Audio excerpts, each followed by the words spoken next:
Hello and welcome to the Senior Techie Podcast. This podcast is brought to you by The Senior Techie, a source of information for seniors and others about technology. Today we're talking about something that comes up around moments like Humanitarian Day. Right. It's this huge, and I mean profound shift of doing good moving into the digital world. Everything from donating to volunteering your time. It's all online now, and on the surface that seems like it should make it easier for everyone to participate. Exactly, but it often doesn't. Our mission today is to look at the opportunities, sure, but also the very specific digital challenges that the Senior Techie says are creating a kind of tech barrier for some of the most experienced people in our communities. And what's so interesting is that the opportunity for a quick response is undeniable. A disaster happens somewhere in the world, and you can instantly support a relief fund. Right from your home. That speed is so empowering for seniors who want to help out immediately. But that speed, that's where the risk comes in. The Senior Techie is very clear on this. So speed is the opportunity, but the hidden cost is security and trust. Precisely. That immediacy means you need two very specific skills, and they're really non-negotiable. First, you have to be pretty sharp at verifying that a charity is legitimate. And spotting scams, which are everywhere after a disaster. Oh, absolutely. The phishing campaigns get so sophisticated, and they are tailored to tug at your heartstrings. And what's the second hurdle?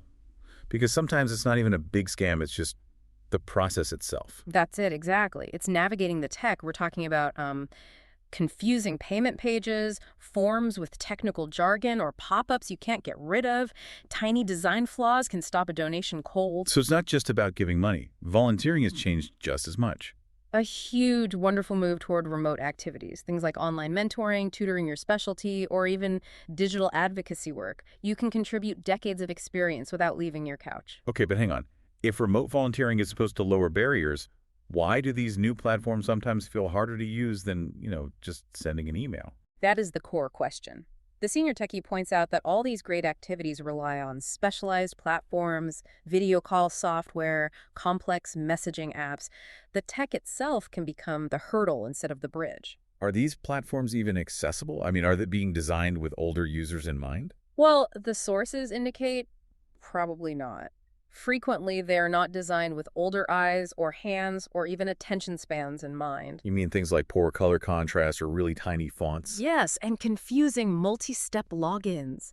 Think about those frustrating CAPI CHAs where you have to pick out all the bicycles. They can be a real challenge for focus and fine motor skills. And that exclusion is the real tragedy here.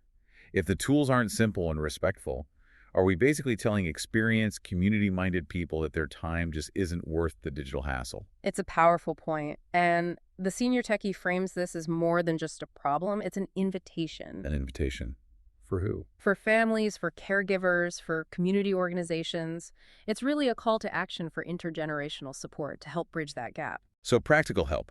Actually sitting down with someone and walking through the real steps. Exactly. Practicing how to spot a safe donation link together.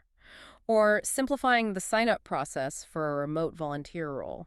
Getting familiar with an interface so it isn't intimidating anymore. We just want to make sure that technology is a strong bridge so all that community experience can be shared easily. By everyone. So, after all this, what's the big takeaway? I think the final thought, based on what the Senior Techie is saying, is this. Are our digital tools for doing good truly senior-friendly? Or are they unintentionally excluding some of the most dedicated participants we have? Something to mull over as you navigate your next charitable effort. This podcast was brought to you by The Senior Techie.